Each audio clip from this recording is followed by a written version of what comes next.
Ah, você acha que é fácil, que é tranquilo? Mas não é bem assim. É comigo?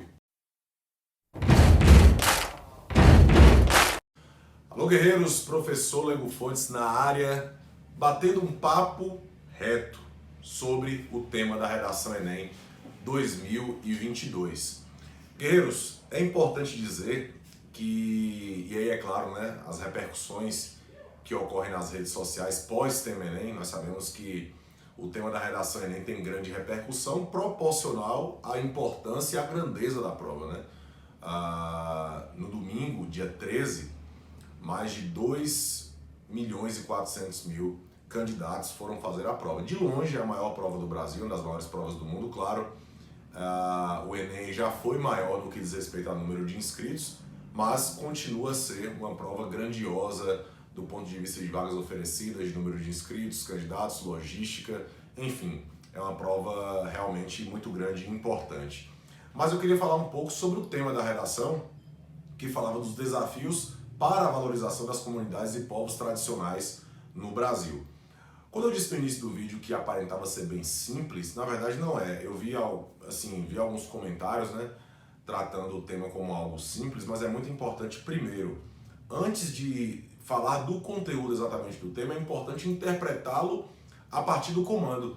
O comando traz algumas palavras-chave que são importantes que sejam tratadas dentro do processo de execução da redação, falando de desafios, valorização, sobretudo da questão relacionada ao Brasil. Então nós temos aí a questão de localização geográfica, um tema que fala de Brasil, como é tradição no Enem, né? Raras são as vezes em que o tema não traz algo relacionado diretamente ao Brasil ou à sociedade brasileira, né? Salvo em 2018, que era um tema muito mais de âmbito global, que foi a manipulação do comportamento do usuário pelo controle de dados da internet.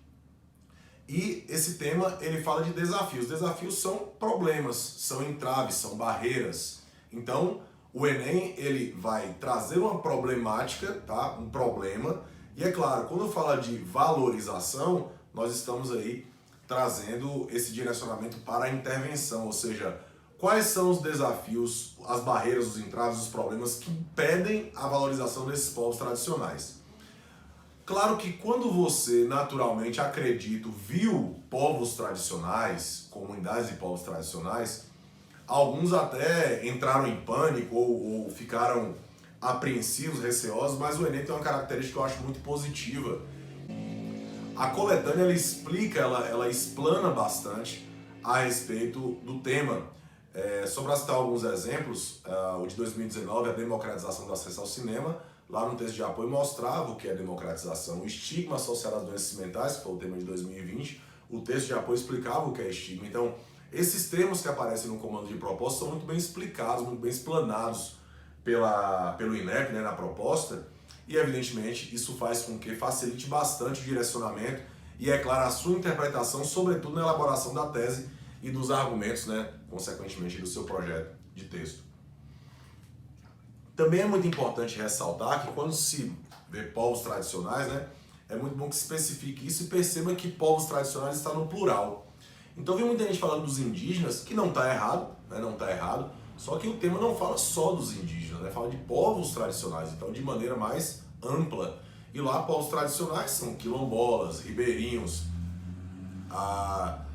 os próprios indígenas, os quilombolas, então os ciganos, então assim, uma série de povos que na verdade na definição, né, são povos que se reconhecem como diferentes e têm uma forma até de organização social diferente da maioria, né, da população brasileira, e por isso devem receber um tratamento diferente no sentido do princípio de equidade. E aí já entra um repertório, uma estratégia argumentativa, que é o princípio aristotélico, né, que é o princípio de equidade, tratar os iguais de maneira igual, os desiguais de maneira desigual, na medida das suas desigualdades.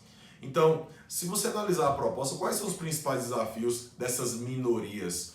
E eu venho falando bastante, né, para quem acompanha aqui o canal e conhece meu trabalho, sabe que eu sou totalmente contra essa ideia de adivinhação de tema, porque para mim, sinceramente, é uma discussão que é inócua, até porque se você não é assertivo com relação à adivinhação de tema, tudo aquilo não serve para muita coisa.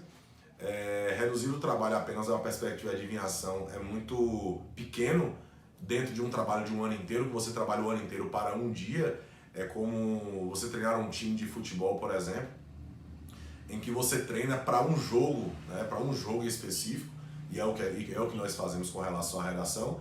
Envolve um processo criativo, então não é algo simples. Então essa tentativa de simplificação das coisas eu considero algo negativo, algo que não ajuda e que torna os estudantes ainda mais ansiosos, né, por essa questão de adivinhação de tema. Para mim, quem escreve bem, escreve sobre qualquer tema. Inclusive o feedback que eu recebi dos guerreiros que, inclusive, já fizeram outras edições da prova, é muito positivo, porque eu sabia que, independente do tema que acontecesse de estar na prova, eles teriam propriedade para tratar, porque estavam preparados. Eu venho falando de minorias, tecnologia e meio ambiente como eixos temáticos que são fortes aí, não no Enem, mas nas provas em todo o Brasil. Mas eu digo isso baseado no que vem acontecendo e, aliás, eu elaborei um material com mais de quase 80 temas dos últimos vestibulares espalhados por todo o Brasil. Inclusive também eu trabalho com concurso público. Tinha lá 70 temas da carreira policial entre 2017 e 2022. Então, assim, isso é uma investigação de tendências, não é adivinhação de tema. Eu estava muito tranquilo. As minorias têm aparecido no Enem de forma costumada, né? A questão de tratamento de minorias, de público de minorias, o que faz com que o estudante que estava de fato preparado não tivesse grandes dificuldades para tratar do tema. O tema está longe de ser fácil, como eu falei. É um estudo de interpretação do comando, né? Inclusive de leitura ativa dos textos de apoio no direcionamento, mas sobretudo era um tema em que quem estava preparado teve mais segurança para escrever sobre, né? Então o tema não foi fácil, até porque essa palavra fácil eu desconfio muito, porque uma prova como o Enem não pode ser fácil, é uma prova muito importante. Então é um tema que os estudantes conseguiram tratar de modo geral quem estava pronto com mais segurança, com mais tranquilidade. E, aliás, isso tem um efeito psicológico interessante para o restante da prova, para a prova de humanas e linguagens e no dia 20 para as provas de matemática e naturais. Mas no que diz respeito a repertórios, né, estratégias argumentativas para esse tema, a Constituição, direitos humanos são documentos muito interessantes como estratégia argumentativa, princípio da isonomia na Constituição, artigo 3º, redução de desigualdades também, muito interessante. A questão de direitos sociais no artigo 6º, até porque qual é o grande desafio dessas comunidades? O reconhecimento dos direitos, por serem comunidades que têm uma organização social distinta da maioria. Também a questão relacionada ao preconceito que existe com essas comunidades pela falta de conhecimento realmente da cultura de cada comunidade como essa. São alguns entraves que efetivamente fazem com que você possa problematizar o tema, né? Elemento causador de falta de garantia de direitos, por exemplo, a luta por terra, sobretudo dos indígenas e dos quilombolas, por exemplo. Isso aí é uma constante no Brasil. O preconceito, por exemplo, com relação aos ciganos, que é uma comunidade tradicional no Brasil e no mundo, né? Diga-se de passagem. E repertórios são diversos. Você pode utilizar, por exemplo, o período colonial no Brasil, a questão da aculturação, né? De povos naturais, né? Dos povos originários.